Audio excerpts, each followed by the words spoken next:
conhece por dentro, sabe como eu sou. Conhece os meus intentos, em tudo me faz viver. Eu ouço o som da sua voz, ele me faz ver.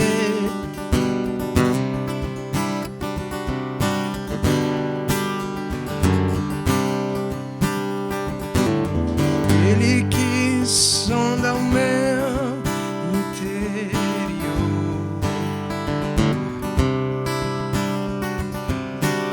conhece por dentro, sabe como eu sou.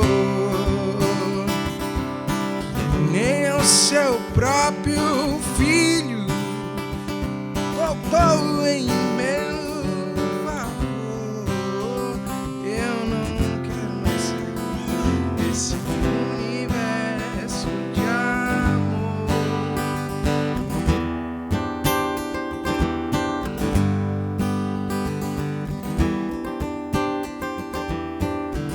E todo o som de todos nós, a ele todo tom, em toda voz cantem glória.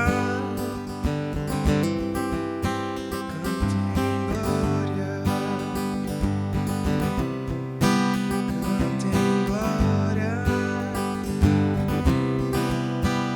Cantem glória. Ele que sonda o interior, conhece por dentro, sabe como eu sou. Nem o seu próprio filho poupou em meu favor. Eu não quero mais sair desse universo de amor. Ele todo som de todos nós, a ele todo tom, em toda voz cantem glória. Cantem glória. A ele todo som de todos nós, a ele todo tom, em toda voz cantem glória. Cantem glória.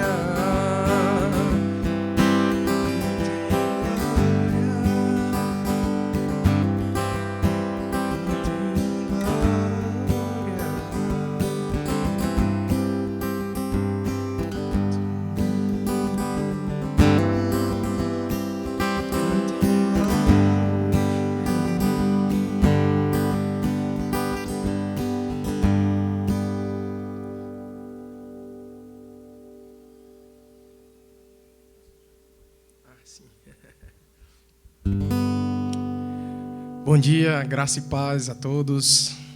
Vamos louvar ao nosso Senhor. Ele é um Deus soberano, digno de ser engrandecido e exaltado em nossas vidas.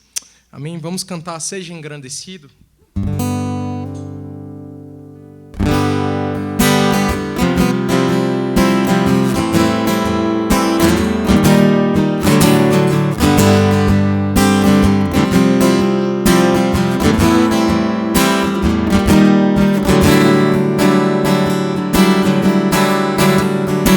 Seja engrandecido, ó Deus da minha vida. Tu és o Deus da minha salvação.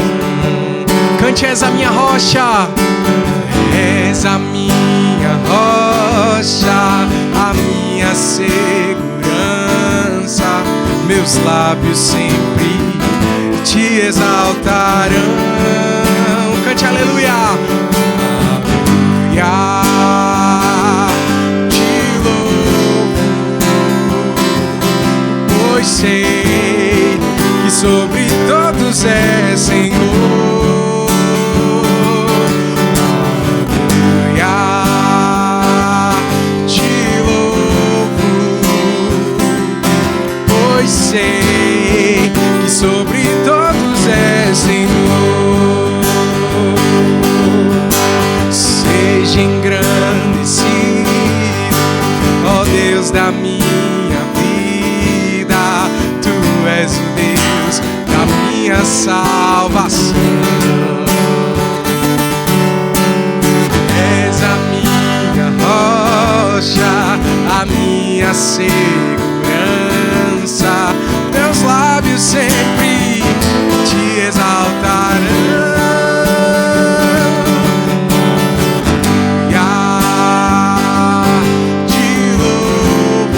Aleluia,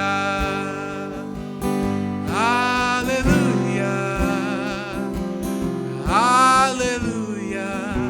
Louvemos ao Senhor. Aleluia, aleluia, aleluia. Louvemos ao Senhor. Bom dia, gente. Tá desanimado, né? Bom dia. A graça e a paz do nosso Senhor e Salvador Jesus Cristo. É bom estarmos aqui como igreja, é bom estarmos reunidos para ouvir aquilo que Deus tem para falar aos nossos corações, mas também porque trazemos em nosso coração a certeza que podemos nos achegar a Ele, que podemos falar com Ele, que Ele ouve as nossas vozes. Nós não servimos a um Deus que é feito por mãos humanas, mas nós servimos a um Deus que nos criou para o louvor da sua glória, que nos criou para ter um relacionamento com Ele. Eu acho legal que Deus não nos criou, nos colocou no jardim e falou assim, ó, vivam aí como vocês querem, né? Ele nos colocou, Ele nos falou como deveria ser a nossa forma de viver, e Ele tem um relacionamento conosco. E esse relacionamento que Ele tem com a gente produz vida. Esse relacionamento que a gente tem com Ele produz transformação. Esse relacionamento que nós temos com Ele nos torna mais parecidos com eles.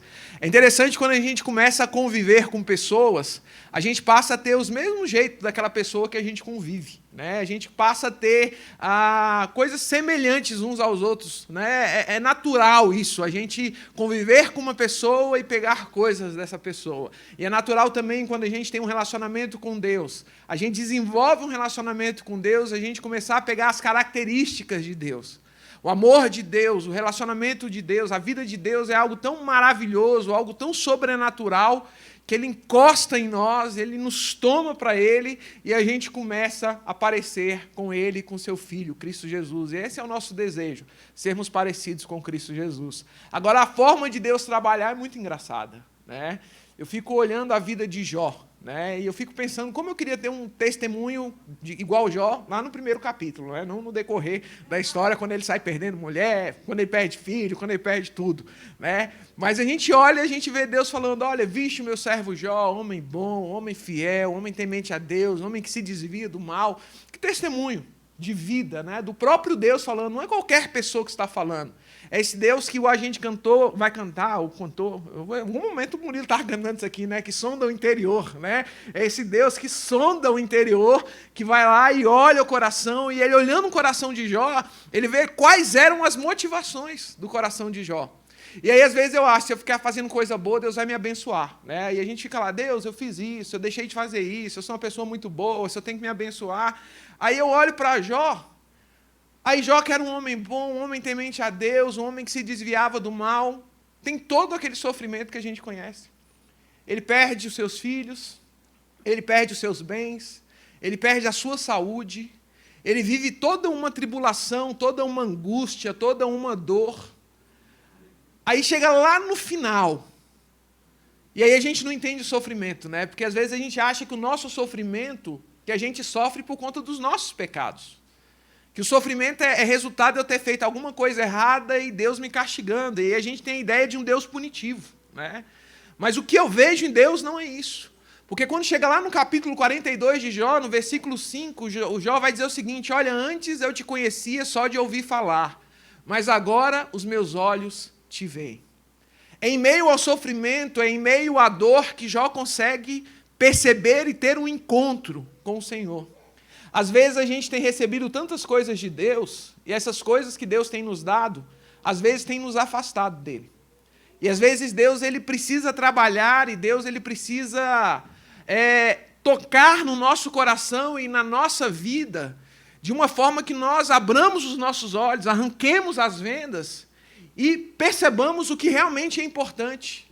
Porque a grande verdade é que Deus ele não quer simplesmente que a gente tenha uma vida melhor, Deus ele não quer que a gente viva em paz e percamos a nossa vida, né? Alguém já falou, o que adianta ganhar o mundo inteiro e perder a sua alma, né? Deus ele quer que a gente tenha um relacionamento com Ele, um relacionamento de vida. E se a gente precisar passar no caminho do sofrimento, no caminho da dor, para a gente ter um encontro com o Senhor, eu não posso olhar isso como punição de Deus. Eu não olho isso como castigo de Deus. Eu olho isso como um amor abnegado de Deus e nos transformar e nos fazer o que nós precisamos ser para passarmos a eternidade com Ele. Talvez você está enfrentando dor, talvez você está enfrentando luta, talvez você está enfrentando as suas tribulações.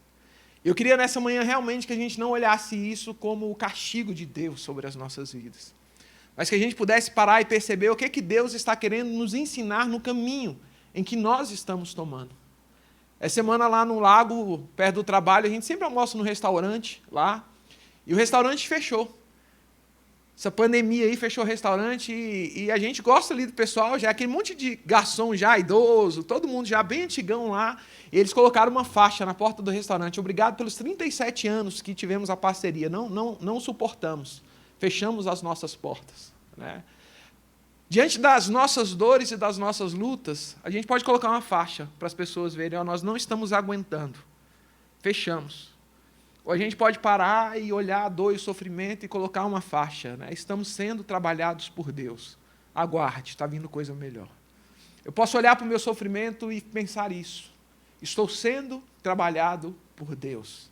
Deus vai se revelar a mim. Eu vou não somente ouvir falar sobre Ele, eu estou tendo um relacionamento com Ele. Que a gente possa ter esse sentimento de Jó. Eu não sei o que você traz nessa manhã para colocar diante do Senhor. Eu não sei quais são as dores que estão no seu coração. Eu não sei quais são as lutas que você tem carregado.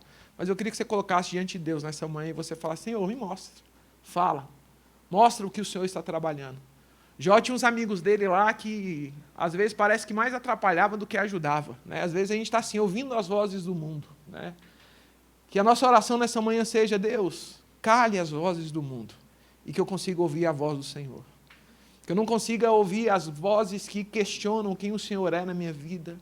Que eu não consiga ouvir a voz do diabo que às vezes se levanta e tenta tirar aquilo que eu sou, aquilo que o Senhor está fazendo, produzindo em mim, mas que eu possa ouvir simplesmente a voz do Senhor. Que eu tenha o coração sensível para ouvir a sua voz. Feche seus olhos, vamos orar, falar com Deus nesse momento.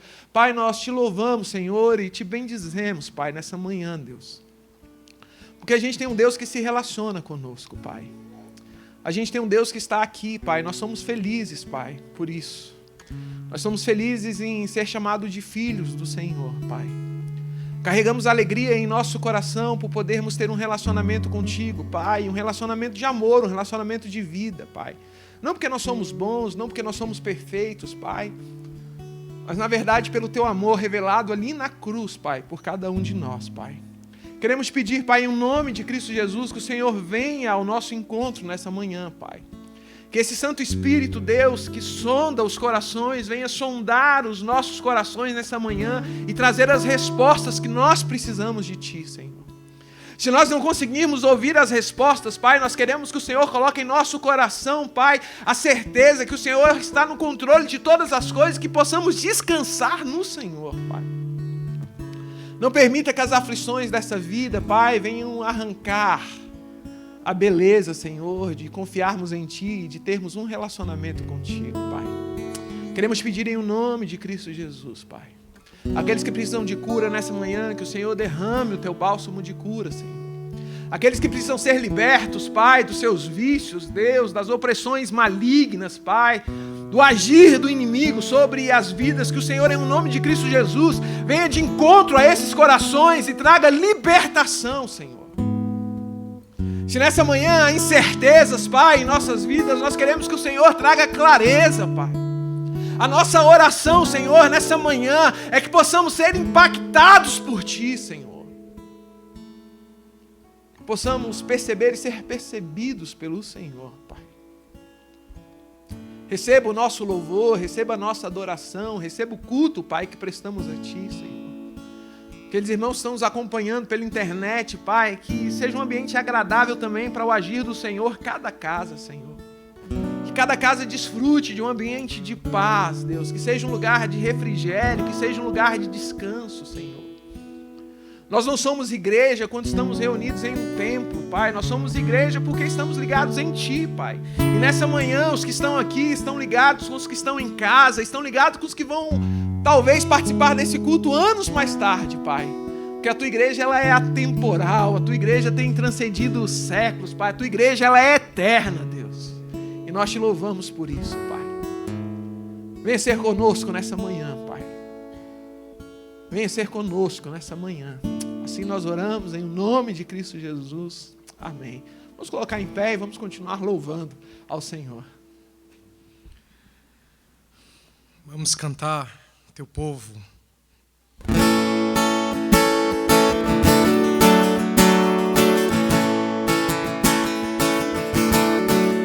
É o teu povo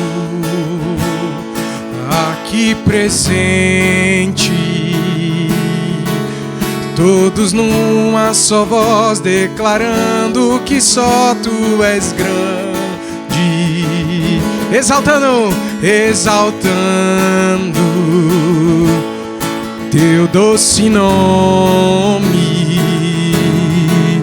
Pelo amor, pela cruz, por teu Filho Jesus, pois és santo, sim, és digno de louvor e de ser adorado. És bondoso, Pai querido, dentre todas as coisas, tu és verdadeiro, Senhor. É o teu povo, é o teu povo aqui presente, todos numa só voz declarando que só tu és grande, exaltamos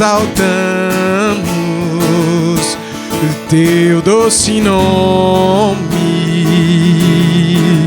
Pelo amor, pela cruz, por teu Filho Jesus, pois és santo, sim, és digno de louvor e de ser adorado.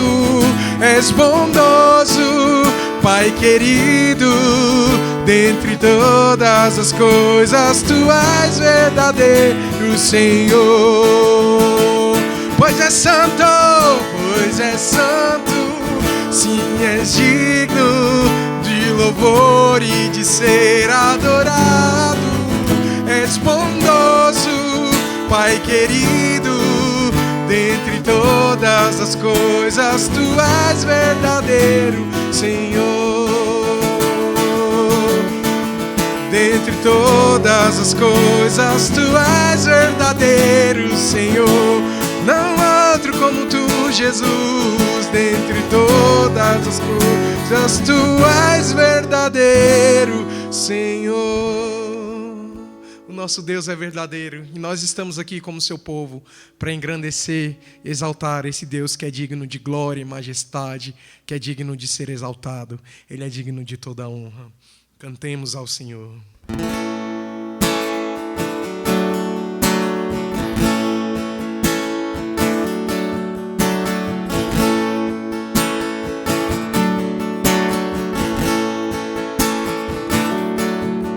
Cantai ao Senhor um cântico novo, cantai ao Senhor todas as terras, cantai ao Senhor, bendizei o seu nome, proclamai a sua salvação.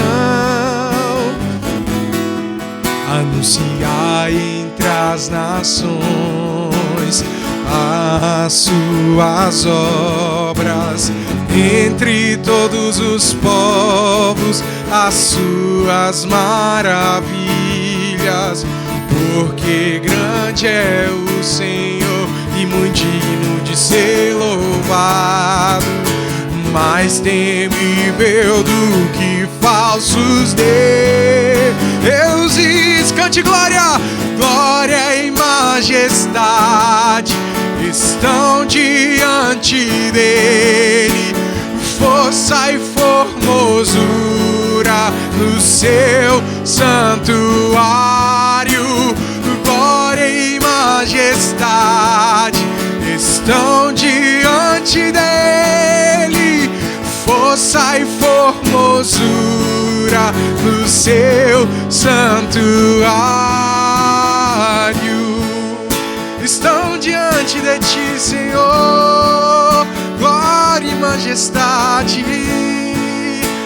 Cantemos a Ti um novo cântico nessa manhã, Senhor Jesus. Vamos cantar, cantai ao Senhor. Cantai ao Senhor um cântico novo. Cantai ao Senhor todas as terras. Cantai ao Senhor, bendizei o seu nome, proclamai a sua salvação. Anunciai entre as nações as suas obras, entre todos os povos as suas maravilhas. Porque grande é o Senhor e muito digno de ser louvado, mais temível do que falsos deuses. E glória e majestade estão diante dele, força e formosura do seu santuário. Glória e majestade estão diante dele, força e formosura do seu santuário. Glória e majestade estão diante dele, força e formosura no seu santuário.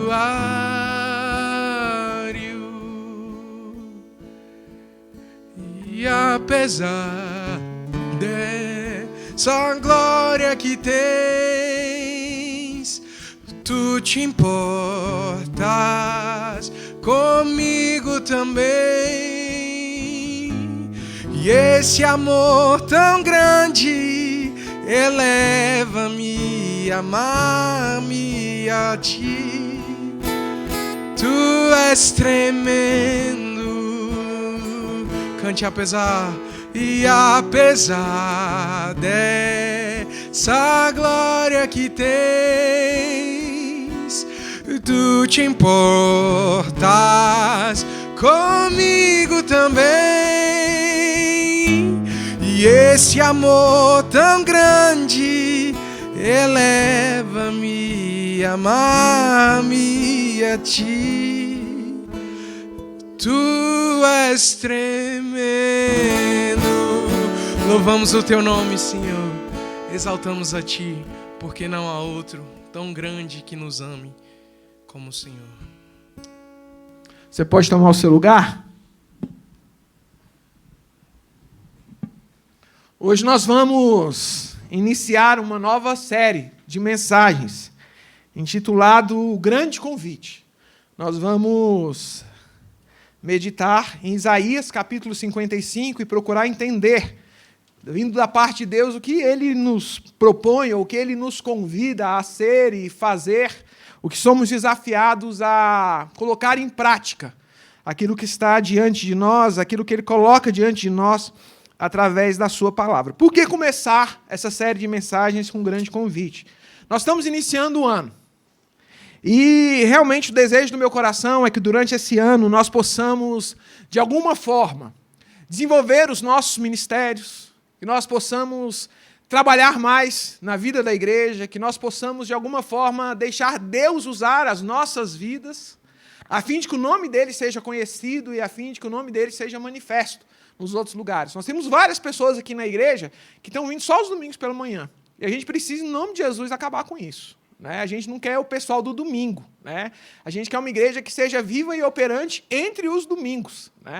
Então, possivelmente, aí, essa semana nós já queremos voltar, retornar com os pequenos grupos, ou pelo menos fazer a chamada para o retorno dos pequenos grupos de forma presencial.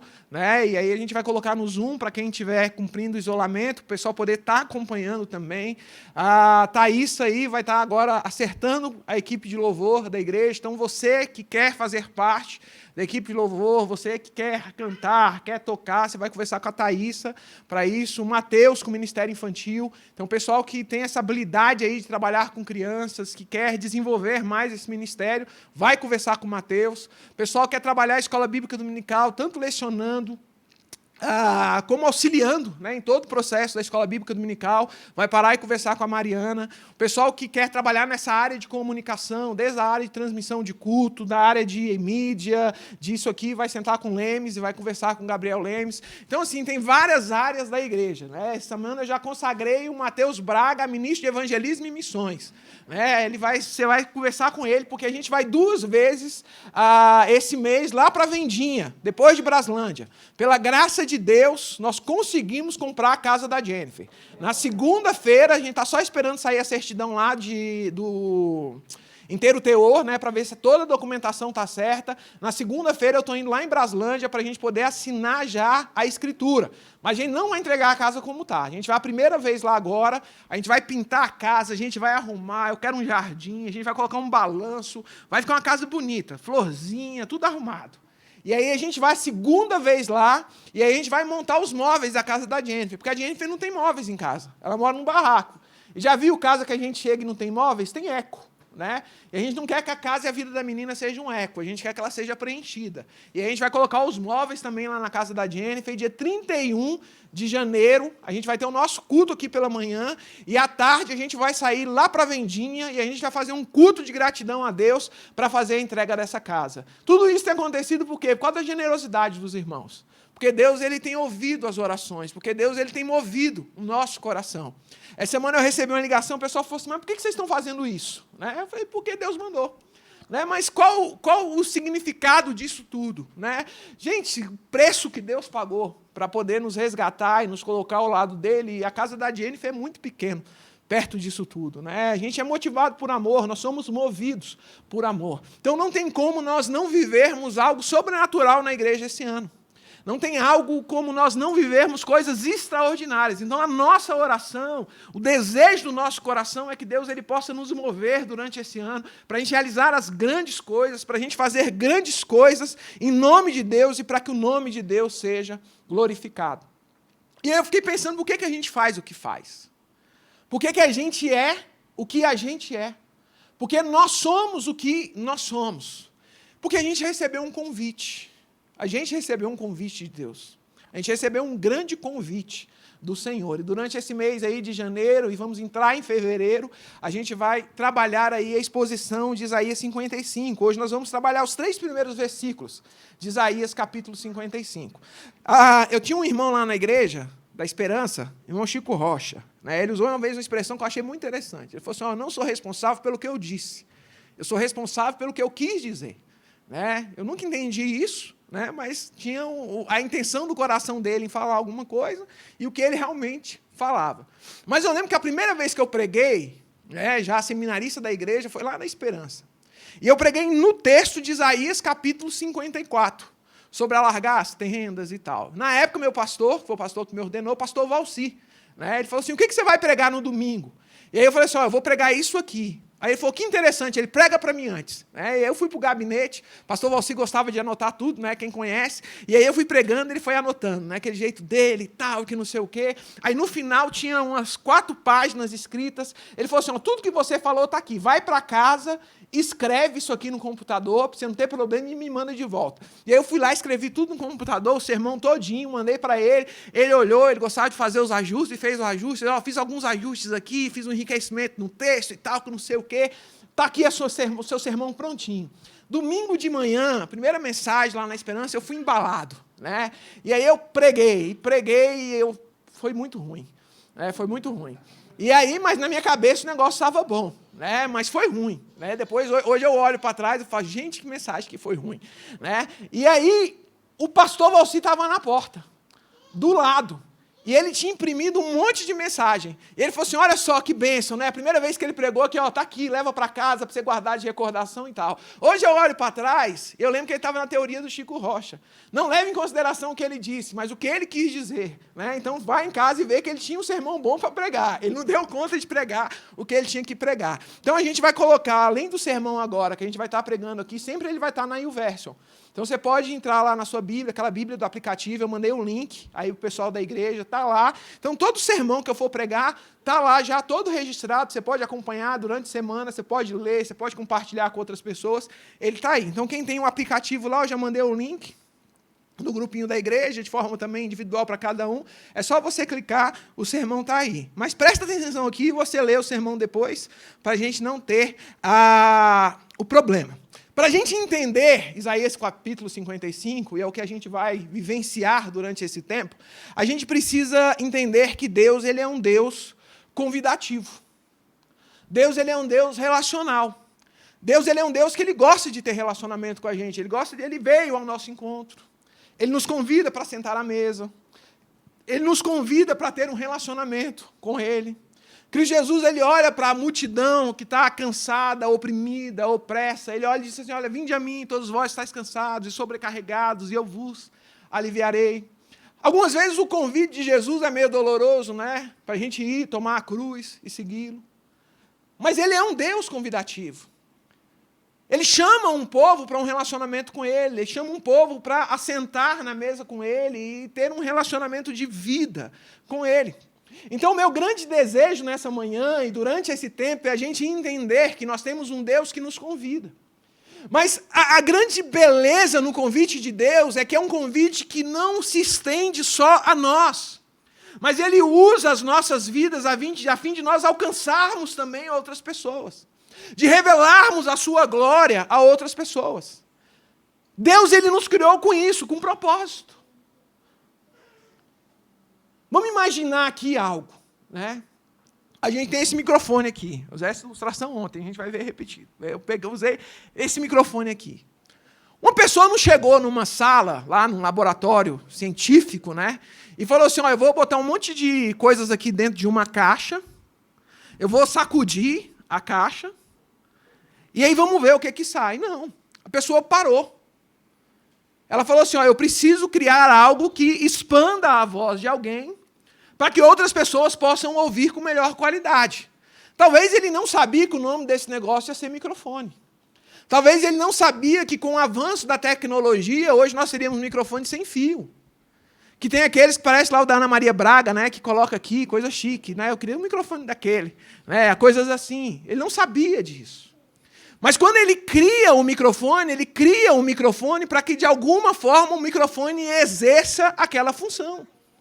Quando Deus reúne a Triunidade Santa, e no plano de Deus, que a Bíblia diz que antes da fundação do mundo, Ele já havia nos criado, Ele não falou assim, ó, eu vou criar um homem para soltá-lo no jardim e deixar que ele viva no acaso, não. A Bíblia diz que Deus ele nos cria para o louvor da sua glória, para que nós possamos manifestar aquilo que Ele é. Que Ele nos criou, de alguma forma, com um propósito maior. Então, a ideia do propósito da nossa vida transcende a criação. O propósito para o que Deus nos chamou e para aquilo que Deus tem nos comissionado, para aquilo que Deus tem nos levado, transcende aquilo que nós somos hoje. E nós fomos criados para o louvor da glória do seu nome. E esse louvor e essa glória do nome de Jesus, quando ela nos alcança, ela nos leva, ela nos motiva, ela nos move a manifestar esse amor de Deus também a outras pessoas. Então nós temos um Deus convidativo. Um Deus que não simplesmente nos convidou, mas que nos convida a convidar outras pessoas. Quando eu e Mariana casamos, né? A gente decidiu chamar todo mundo que a gente conhecia para o casamento. A gente estava na igreja, e eu era pastor já, eu falei, não tem como deixar as ovelhas fora. Né? E aí a gente fez convite para convidar 650 pessoas para o nosso casamento. Né? E o templo encheu. Né? E aí ia ter uma festa, e aí o povo foi para a festa, e aí a gente saiu lá cumprimentando o pessoal, né? Saí mesa por mesa, lá, tal, que não sei o quê. Naquela época ainda era uma época que podia aglomerar, né? Aquela aglomeração. Nossa festa, aí o casamento deu mais de 650 pessoas, a festa deu mais de 700 pessoas. Foi algo lindo, né? Algo lindo, gostei. Ainda mais que eu só vou casar uma vez, né? Então a gente tem que fazer bem feito quando casa uma vez só, né? E aí fui lá. E aí era interessante que a gente ia saindo nas mesas e tinha gente que eu não conhecia. Era um menino que começou a namorar a menina naquela semana e trouxe a menina para o meu casamento. Era o parente que estava passando em viagem e estava lá também, que eu nem conhecia. E aí o outro chegou, eu lembro quando chegou para mim e falou assim, eu não te conheço não, mas que Deus abençoe e tal, que não sei o quê. Eu dei um abraço nele, falei, obrigado, seja bem-vindo. Mas o negócio de Deus aqui é mais ou menos assim. Ele não está dizendo, olha, você restrinja o convite a outras pessoas. Não, você foi convidado. E você pode chamar outras pessoas para sentar a essa mesa. Você pode convidar outras pessoas para estar aqui conosco. E esse convite ele é extremamente atraente. Isaías 55, os 3 primeiros versículos, vai dizer o seguinte: venham todos vocês que estão com sede, venham às águas, vocês que não possuem dinheiro algum, venham, comprem e comam. Venham, comprem vinho e leite sem dinheiro e sem custo. Por que gastar dinheiro naquilo que não é pão?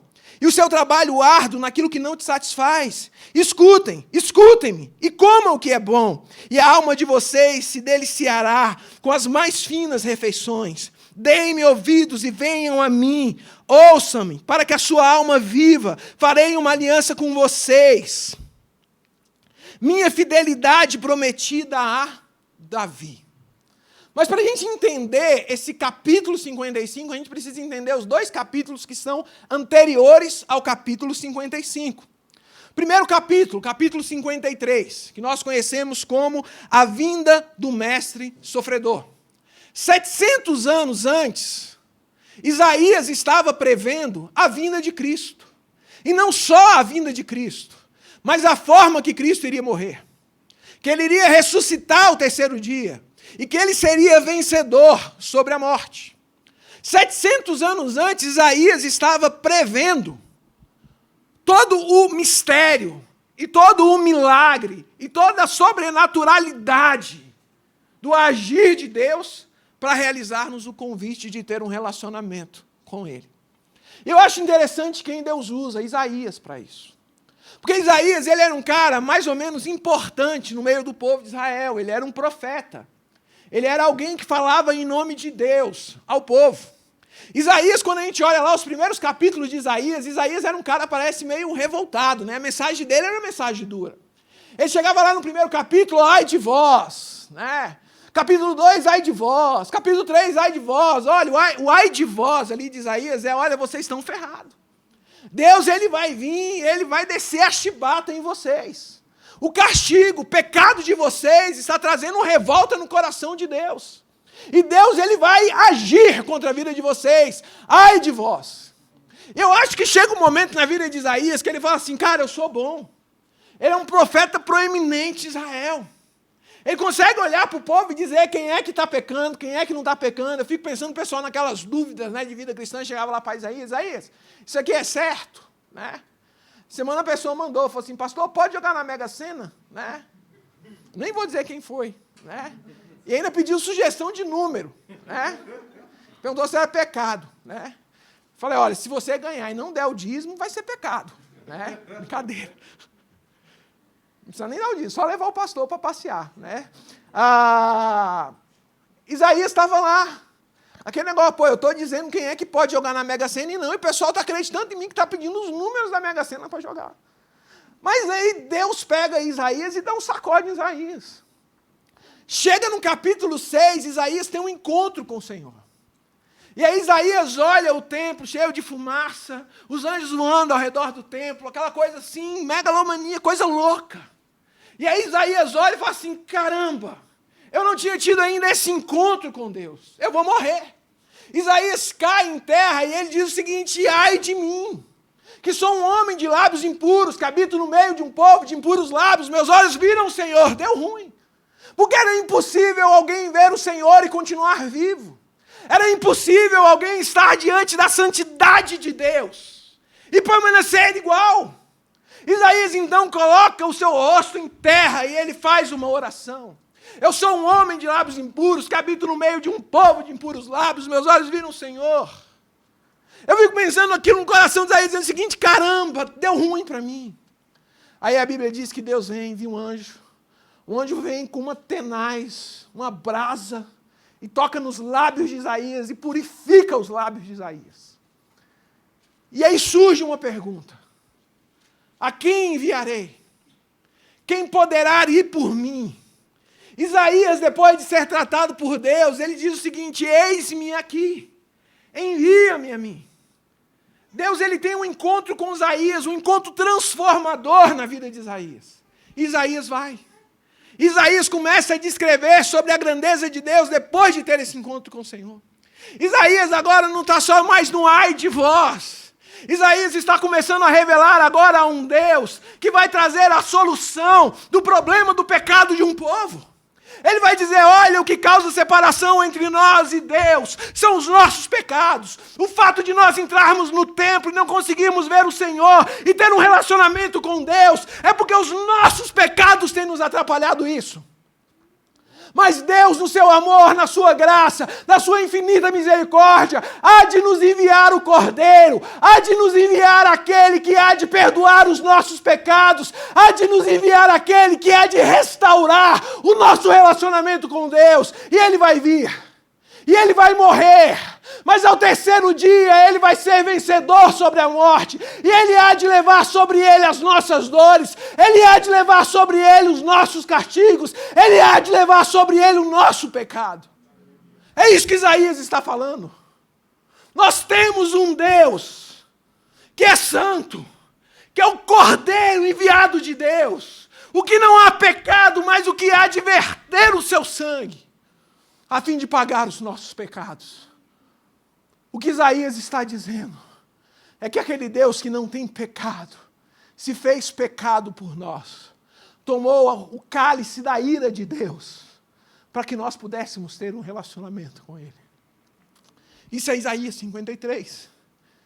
Aí entra Isaías 54, que começa dizendo o seguinte, lá no versículo 2.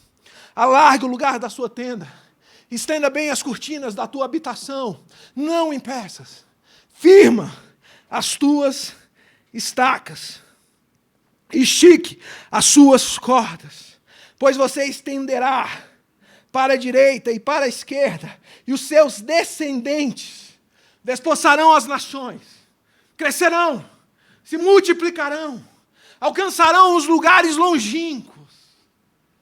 Talvez isso aqui é o apontamento lá no Novo Testamento, não só mais na Judéia, mas agora é Samaria, e agora é os confins da terra.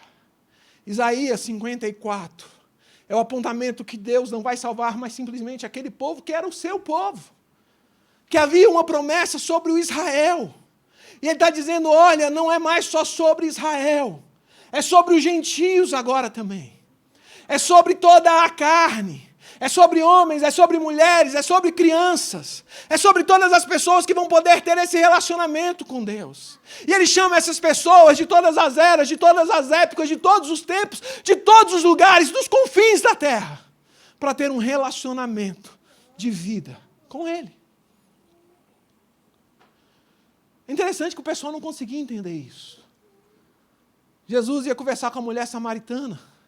Os caras olhavam e falavam assim: caramba, Jesus judeu conversando com uma mulher e uma mulher samaritana. Será que ele sabe com quem que ele está falando? É a gente hoje. A gente olha e vê algumas pessoas adentrando a porta e a gente fala assim: caramba, será que essa pessoa tem noção onde ela está?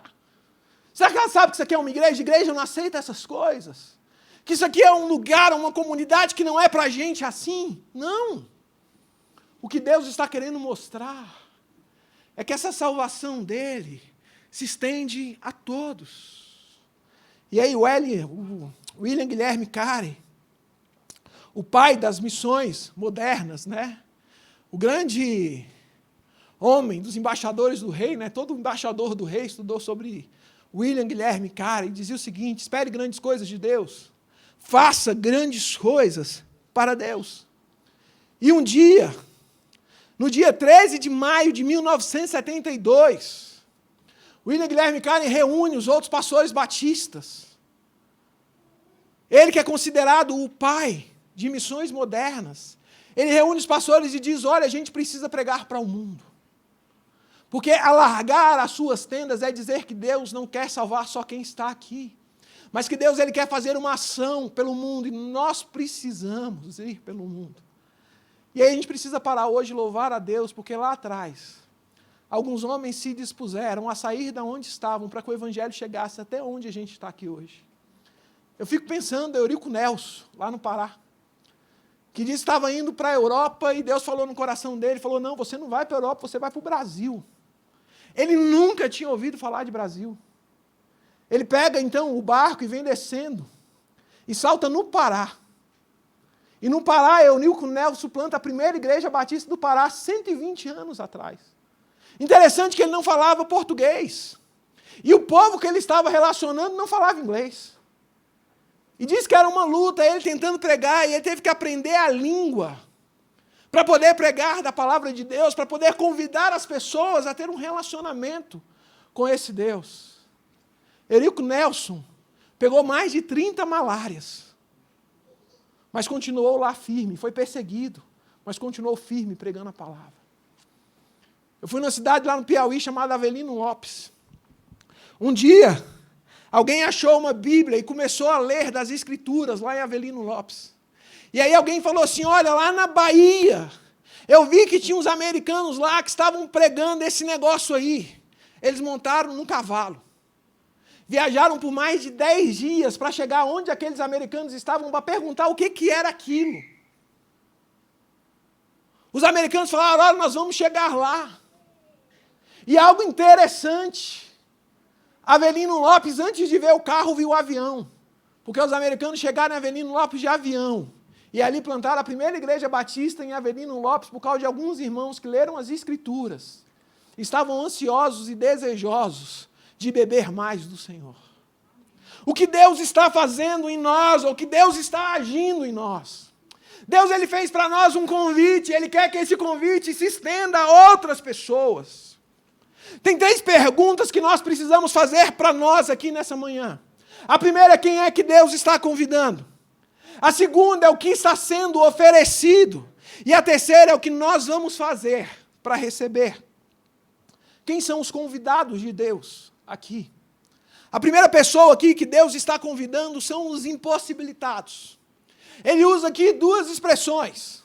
Vocês que estão com sede e sem dinheiro. Como que você vai comprar a água? Ele vem dizendo, olha, venham todos vocês que estão com sede, venham às águas. E vocês que não possuem dinheiro algum, venham, comprem, comam. Venham, comprem vinho e leite sem dinheiro e sem custo. O primeiro tipo de pessoas aqui são pessoas que estão sedentas, que não podem pagar pelo que precisam, que não têm condições de poder beber dessa água. Aí eu volto lá na mulher samaritana, jogando o baldinho dela no poço e tirando água. Jogando o baldinho dela no poço e tirando água. Jesus olha para ela, pede água para ela. Ela dá. Jesus olha para ela e diz o seguinte, olha, eu tenho uma água, que se você beber dessa água, você nunca mais terá sede. E ela fala, olha, eu quero beber dessa água. Eu fico imaginando o sentimento daquela mulher dizendo, olha, eu não vou precisar mais andar uma distância no sol. Eu não vou precisar vir aqui mais ao meio-dia no lugar, no momento que ninguém estiver no poço, para que eu possa tirar do poço essa água. Ela sabe a indignação dela. Ela sabe que ela não possui nada, ela sabe que nada tem. E talvez nós estamos nessa categoria aqui de pessoas. Talvez nós chegamos aqui nessa manhã, ou você está aí nos acompanhando nessa manhã, com o nosso coração sedento. O nosso coração parece aquela grama ali do Congresso no período de seca, quando a gente fica uns 110 dias sem chover, que a gente olha aquele negócio meio marrom, aquele negócio meio amarelo, meio sem vida. Às vezes as nossas vidas estão assim. Faz muito tempo que não chove, faz muito tempo que nós não conseguimos mais ter esperança. Parece que os nossos sonhos se foram. Parece que a gente já não consegue mais ter a visão do dia de amanhã. Parece que nós estamos orando e Deus não ouve as nossas orações. Parece que Deus age na vida de todo mundo, mas não age na nossa vida. O nosso coração está vazio. A gente não consegue realizar algo duradouro. Talvez nosso sentimento é o sentimento de Israel, lá em Ezequiel, capítulo 37. A gente olha para nós e nós nos vemos como um vale de ossos secos, sem esperança, sem vida. É para esse tipo de pessoa que Deus olha. E diz o seguinte, vocês estão sedentos? Você quer algo mais profundo? Venham e bebam. Mas eu não tenho dinheiro, não tem importância se você não tem dinheiro. Venha e beba. É interessante comprar alguma coisa sem dinheiro. É reconhecer as nossas limitações, é o reconhecimento das nossas finitudes, é o reconhecimento que nós não somos nada. É para esse tipo de pessoa que Deus está falando. Gente opressa, angustiada, entristecida. Venham e bebam. Mas ele coloca um tipo de outra categoria, um outro grupo de pessoas, que são os autossuficientes. O que são os autossuficientes? Procurei lá no dicionário. O autossuficiente se refere a alguém que é capaz de viver de modo independente e autônomo, sem depender dos outros. É gente que tem dinheiro. É gente que acha que está controlando a sua própria vida. Aí Jesus, Deus aqui em Isaías 55, olha para essa pessoa e diz o seguinte: por que você gasta dinheiro naquilo que não é pão? E o seu trabalho árduo naquilo que não satisfaz. Versículo 1, quem não tem dinheiro, venha e compre. Versículo 2, ele fala com alguém que tem dinheiro, com alguém que acha que as suas próprias competências e habilidades vão trazer alegria, realização ao seu coração. Primeiro grupo de pessoas, aquela galera espiritualmente falida. Aquelas pessoas que estão vivendo as suas crises. Segundo grupo de pessoas, aquelas ainda que não caíram na lona, que não julgaram a toalha, aquelas pessoas que ainda carregam algum tipo de esperança, têm dinheiro, continuam gastando, estão se esforçando, estão trabalhando, estão correndo atrás dos seus sonhos. Mas os seus sonhos são vaidade. Correm e não alcançam. É o carro novo, é a casa nova, é o celular novo, são os restaurantes legais, é o trabalho novo todo dia, é o casamento novo, é a família nova, são os amigos novos. E ele está assim: eu não encontro satisfação aqui, eu abro mão daqui, eu vou para outro lugar. E eu busco outro lugar, eu busco outra vida, eu busco outras coisas. É autoajuda, é coach, é não sei o quê, é mudar o guarda-roupa. E ele vai indo. E ele está achando que essas coisas vão trazer realização, vão trazer alegria. Aí Jesus olha aqui, Deus olha para eles, Isaías 55, e diz: vocês estão gastando dinheiro naquilo que não é pão, comprando pão e não é pão.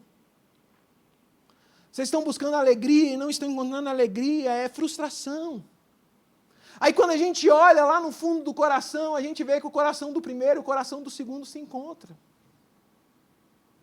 Um é porque não tem dinheiro, mas está pobre não por conta do dinheiro, está pobre porque ainda não encontrou o verdadeiro significado da vida. O segundo é tão pobre que a única coisa que ele tem é o dinheiro, mas ele ainda não encontrou o significado, ele não encontrou o propósito.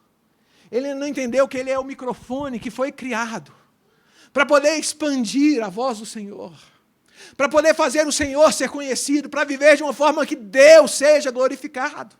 E ele procura ainda as realizações no seu próprio coração e nas coisas que esse mundo parece que vai dar, mas não consegue dar. E não conseguem preencher. E se a gente for bem honesto nessa manhã, nós que estamos aqui, estamos nesses dois grupos. Os grupos que reconhecem que precisam de um Deus para beber dessa água, que pode produzir vida, e a gente não tem dinheiro para pagar. Não tem nada que a gente possa fazer para alcançar isso. Ou a gente está achando que a gente pode fazer alguma coisa por isso. Que a gente pode pagar por isso. Mas quando a gente chega lá no nosso quarto, coloca a cabeça no nosso travesseiro, o que a gente tem é frustração. Eu fico pensando, às vezes a gente olha algumas coisas e a gente almeja ter vidas, que não são as vidas que a gente deveria almejar. Estava conversando uma vez, um cara, ele tinha muito dinheiro, E ele falou assim que precisava tomar conta com as amizades, porque ele não sabia quem se aproximava dele por causa do dinheiro que ele tinha, ou quem estava distante dele por quem ele era, ou quem se aproximava dele, por quem ele era. Eu aprendi um negócio e, graças a Deus, eu tenho trago isso na minha vida, nos meus anos de ministério. Eu nunca procurei saber quem dizimava e quem nem dizimava e quanto era o dízimo de cada um. Porque o nosso coração, ele é meio pecaminoso. Aí eu vou lá, olho lá, o irmão que está dando dízimo muito alto, falo, ó, tem que tratar melhor aquele irmão, né? Aí o outro lá que está dando dízimo menor, fala, não, esse aqui não precisa dar tanta atenção. Porque a gente é assim. Não adianta a gente olhar para o nosso coração. As nossas relações, geralmente, são desenvolvidas a partir do que eu posso ter da vida do outro. O que Deus está falando aqui é justamente isso. A gente está buscando ter relações, e relacionamentos são coisas que não vão preencher o nosso vazio. Vai continuar lá aquele vazio, e a gente vai gastar, a gente vai trabalhar, a gente vai morrer, a gente vai se cansar para comprar o pão que não é pão, para beber de uma água que não é água, que não vai produzir nada em nós. E aí Jesus está oferecendo alguma coisa para esses dois tipos de pessoas. O grande convite de Jesus é, olha, venham até a mim. Venham até a mim. E nós estamos aqui nessa manhã, recebendo o convite de Cristo Jesus, recebendo o convite do próprio Deus, venham até a mim. E aí ele aponta os benefícios que estão sendo oferecidos por irmos até a eles. E ele também nos dá 3 etapas aqui. Que ele vai dizer o seguinte, primeiro, os benefícios são retratados lá no versículo 1. Quais são os benefícios? No versículo 1, ele oferece água, vinho e leite.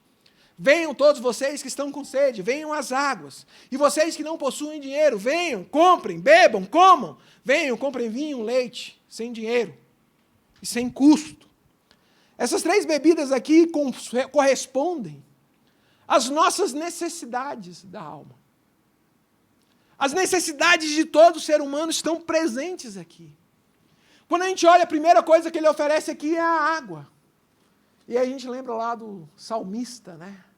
Quando ele diz, olha, o Senhor me leva às águas tranquilas. Refrigera-me a alma. Quando a gente está sedento, quando a gente está se desnutrindo por falta de água, a gente não quer suco. Coca-Cola gelada não resolve a sede. O que resolve sede é água. E nada vai conseguir roubar a importância da água. O nosso corpo, ele é produzido, em grande parte, por água. O que Deus está falando é o seguinte, olha, eu vou, e você vai beber, e eu vou restaurar. É o encontro lá com a mulher samaritana, eu vou te dar de uma água que vai resolver os seus problemas de forma eterna, porque você nunca mais vai ter sede. Porque quando você tiver um encontro comigo, eu vou satisfazer os anseios do seu coração. Essa água que Jesus está oferecendo, essa água que Ele nos convida a beber, uma água que produz vida eterna. Aí ele entra aqui com o segundo ponto. É o seguinte, olha, bebam leite. Ele começa com água.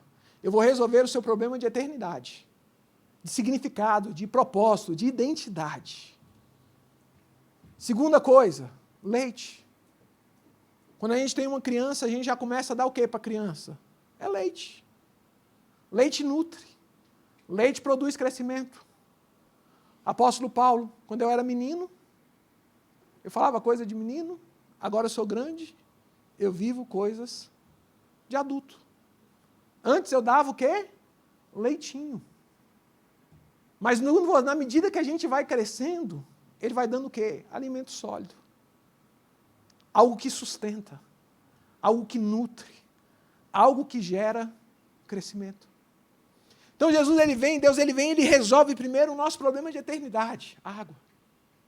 Depois ele vem agora e produz crescimento em nós, é leite. Mas eu acho interessante que nessa dinâmica e no relacionamento com Deus, não é simplesmente Ele resolver os nossos problemas de eternidade. Não é simplesmente Ele proporcionar para nós um crescimento. Mas Ele também quer que a gente viva a plenitude de alegria. E Ele vem e diz, eu também vou dar o vinho para vocês. E o vinho nas Escrituras representam alegria, festa, festejo, celebração. Lembra lá, bodas de Caná? Primeiro milagre de Jesus. O povo tudo atônito, acabou o vinho. Acabou o vinho, acabou a festa. Acabou o vinho, acabou a alegria. Aí Maria chega lá para Jesus e fala assim, Jesus, acabou o vinho. Jesus olha para ela e diz assim, mulher, o que eu tenho com isso? Né? Ela parece não dar muitos ouvidos para Jesus, chama o pessoal lá e fala assim, ó, vem aqui, ó, façam tudo o que ele mandar. Interessante que Jesus manda trazer os cântaros com água. E ele transforma a água em vinho. E ele manda distribuir, o mestre chega de cerimônia lá e fala assim, cara, que festa é essa? Porque geralmente o pessoal dá um vinho bom logo no começo, e quando a galera já está chapada, né, todo mundo bêbado, começa a distribuir o vinho ruim, porque aí já não dá mais para saber, aqui foi diferente. A gente começou com vinho ruim, agora está com vinho bom, o que está acontecendo aqui? É porque esse vinho bom, esse vinho que dá deleite, esse vinho que dá alegria, essa alegria indizível, essa alegria que nós não conseguimos mensurar, ela só é produzida por Cristo Jesus. Jesus está dizendo o seguinte, olha, eu vou resolver o problema da sede eterna de vocês, eu vou dar a água, eu vou fazer vocês crescerem dando leite, mas vocês vão ter uma vida de alegria, porque eu vou dar o vinho. E a alegria que Deus tem para nós não é a alegria que o mundo dá.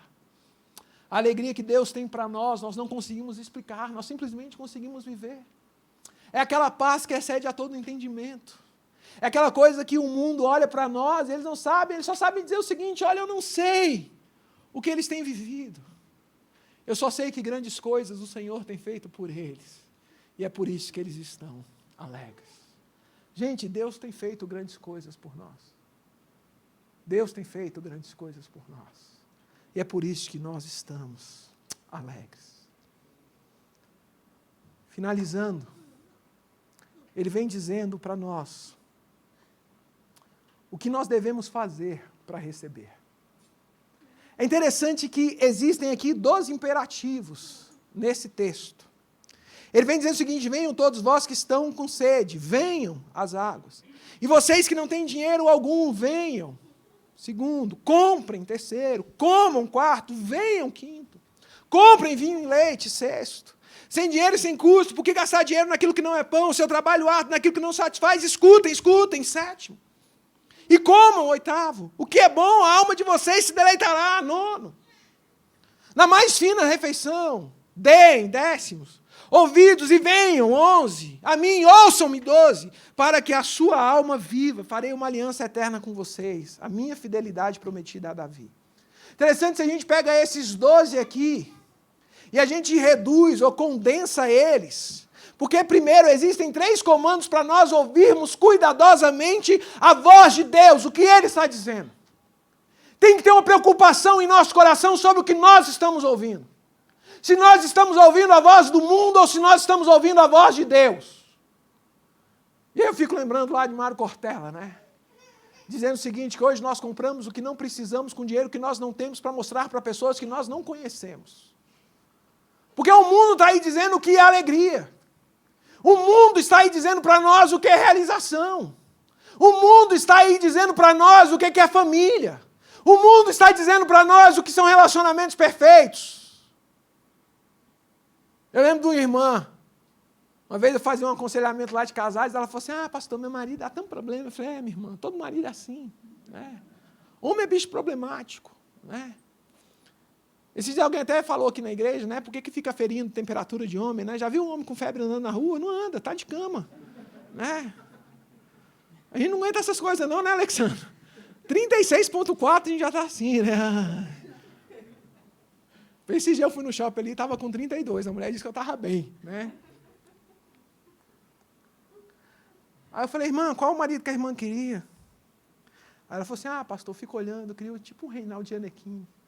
Eu falei, minha irmã já viu que largou a mulher. Já teve uns 2 casamentos e de último agora descobriu que não gosta de mulher. É esse tipo de marido que a irmã quer? Aí ela parou. Porque a gente olha os negócios da novela, dos filmes, né? A gente quer que aquele nosso primeiro encontro, né? Seja assim, a gente olhar para a menina olhar para nós, vem aquela música de fundo, né? E a gente vem correndo. E aí se abraça, e sai rolando na areia da praia, né? Aí a gente diz que isso é romantismo, né? Vem o cavalo branco, né? Com aquele cara bonito em cima, né? Dizendo, vem minha princesa, né? Sobe aqui. Aí, como já dizia lá o grande teólogo e poeta, né, o príncipe virou um sapo, depois que casa. Aquela mulher, né, já não está mais assim, ela já não produz de manhã quando acorda. Aquele cara que escovava o dente, ele acorda de manhã sem escovar, o bafo, as coisas vão mudando. E alguém vai lá e diz para você, olha, isso não é a vida que você tem, isso é a vida. Você pode ter outra vida, você pode ter algo mais. Por que você vai andar nesse carro seu se você pode ter outro carro? Porque o outro carro demonstra isso, o outro carro demonstra aquilo, demonstra poder. Né? Ele estava conversando com o advogado, ele falou assim, olha, eu vou na casa de um cliente, eu alugo o carro. Eu falei, como assim? Ele falou, não, porque eu não posso ir com o meu carro.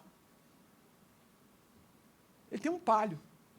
Aí eu falei, não dá para chegar na casa do cliente com Palio? Ele falou, não, eu vou lá na Movida, alugo uma Mercedes. Porque para chegar na casa de um cliente, eu tenho que chegar com Mercedes, para o cara olhar e falar assim, ele é um advogado de sucesso, é empoderamento. É isso que o mundo está colocando para nós. Deus ele vem e fala assim, olha, não escutem a voz do mundo.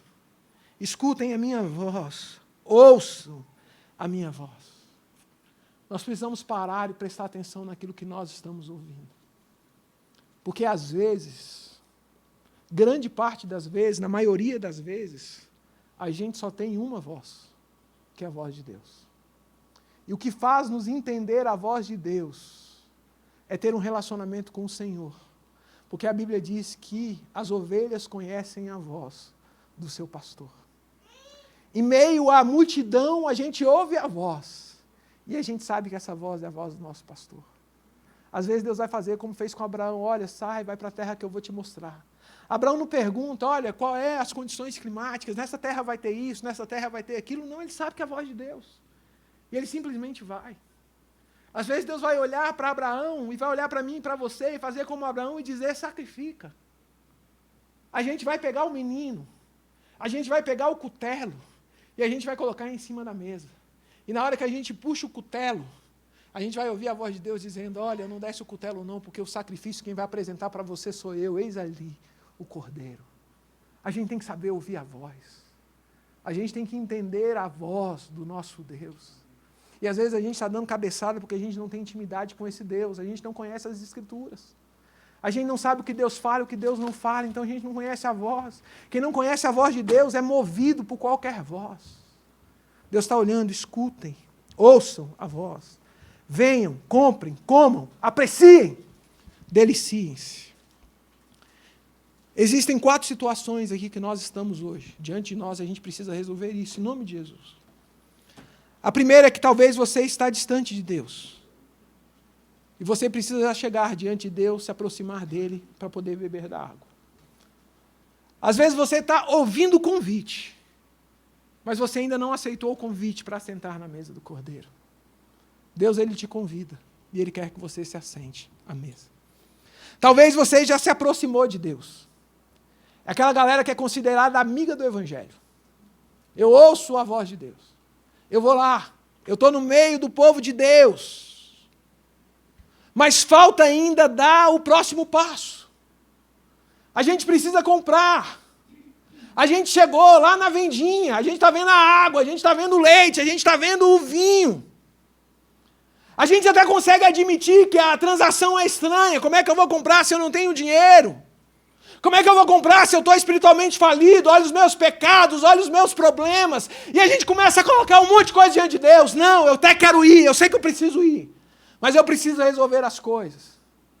Quantas pessoas que eu já fui conversar dizem o seguinte, não, que eu preciso acertar isso aqui, eu preciso acertar isso aqui, eu preciso acertar isso aqui. Depois que tudo estiver certo, aí eu vou para a igreja. Meu irmão, se você acha que você vai vir para fazer parte do povo de Deus, quando tudo estiver certo, tira o cavalinho da chuva. Porque não vai. Porque a gente está aqui ainda acertando os negócios.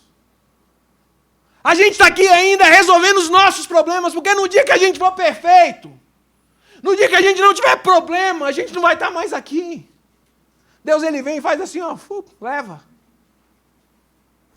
É como Enoque.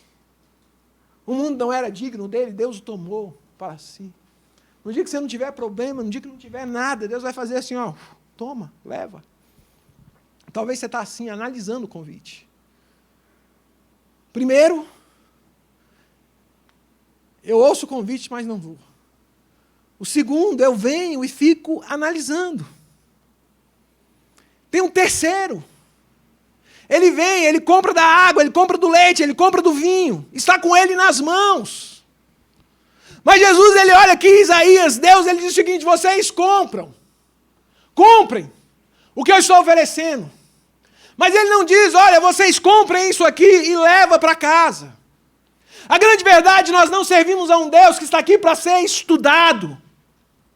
Ele é uma pessoa para ser experimentada. Não adianta nós adquirirmos o conhecimento acerca de Deus. Não adianta nós dizer que acreditamos nisso aqui. Não adianta a gente achar e dizer o seguinte: não, Deus, Ele é Senhor, Deus, Ele faz todas as coisas. Eu sei que Ele é o Deus de Israel. Não é isso aqui simplesmente o convite que Ele tem para nós. A Bíblia diz que Ele é o alimento, Ele é a vida eterna, Ele é a alegria para a nossa alma, Ele é quem nos supre nas nossas necessidades, Ele é aquilo que nós precisamos, é por Ele que nós nos movemos, é por Ele que nós existimos. Não é simplesmente o comprar, mas é o beber, é o se deliciar do Senhor, é ter um relacionamento de vida com Ele. É isso que Ele espera de nós. Venham, comprem. Comprem sem dinheiro, mas não analisem, não estudem. Bebam, desfrute.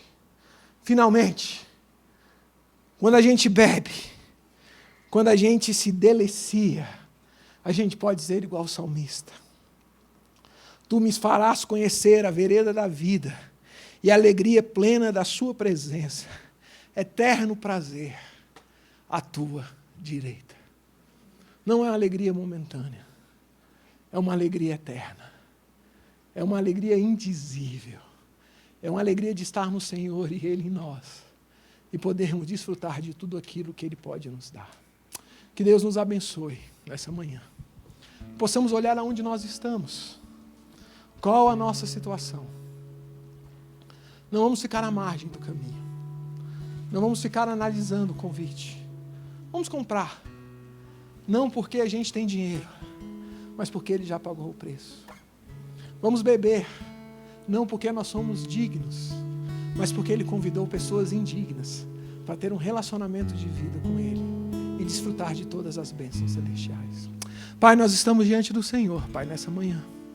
Queremos beber da Tua água, do Teu leite, do Teu vinho, Pai. Queremos ter a alegria que só o Senhor pode nos dar, Pai. Abençoa o Teu povo, Pai, abençoa a Tua igreja, abençoa aqueles que nos ouvem nessa manhã. Que o amor de Deus, nosso Pai, que a graça salvadora de Cristo Jesus, que as divinas consolações do Espírito Santo de Deus esteja presente com todo o povo de Deus, espalhado por toda a face da terra, hoje e pelos séculos dos séculos, nós oramos. Amém e amém. Vamos louvar ao Senhor.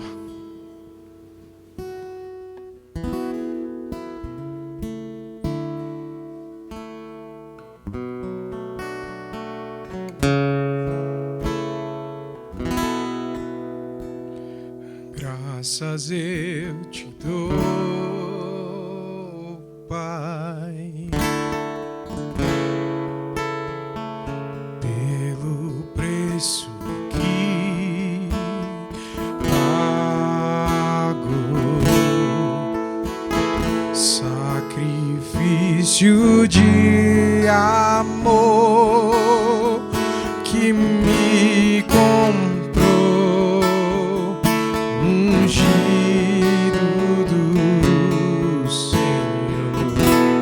Pelos cravos em tuas mãos, graças eu te dou, ó meu Senhor, lavo minha mente e coração, me deu perdão e restaurou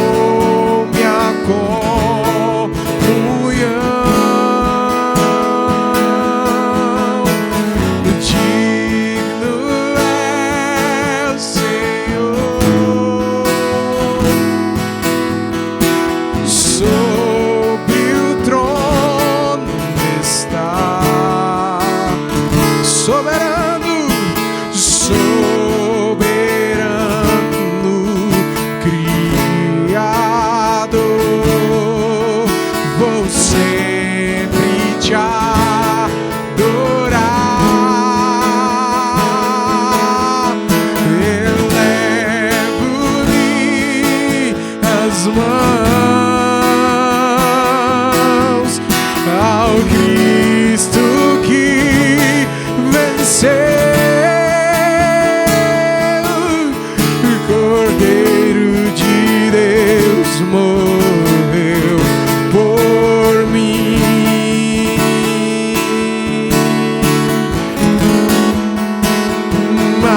ressuscitou,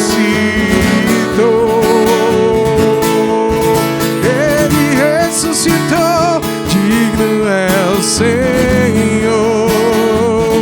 Ele ressuscitou, mas ressuscitou.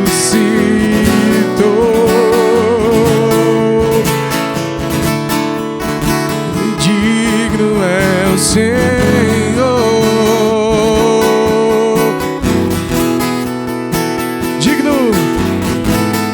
Digno é o Senhor. Sobre o trono está, soberano Criador. Vou sempre te adorar.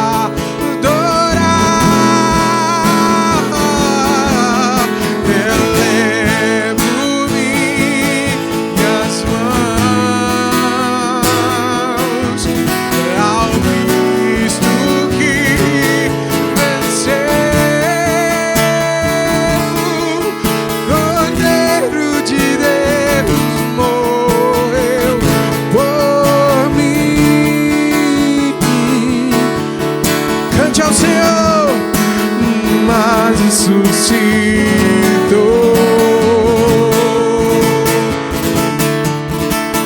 Digno é o Senhor.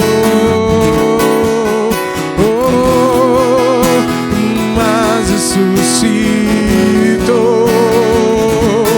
para nos trazer a vida. Digno é o Senhor. Louvamos o teu nome, Senhor, pelo preço que o Senhor pagou para que nós pudéssemos realmente viver uma vida em abundância no Senhor. Exaltamos o teu nome, Cordeiro Santo de Deus, porque apesar da tua glória, da tua majestade, o Senhor deixou tudo isso para pagar um preço por nós, Senhor. Tu és digno do nosso louvor e da nossa adoração. Que a nossa vida seja para a tua honra e para a tua glória, Senhor. Pois para isso o Senhor nos criaste, para glorificar o teu santo nome.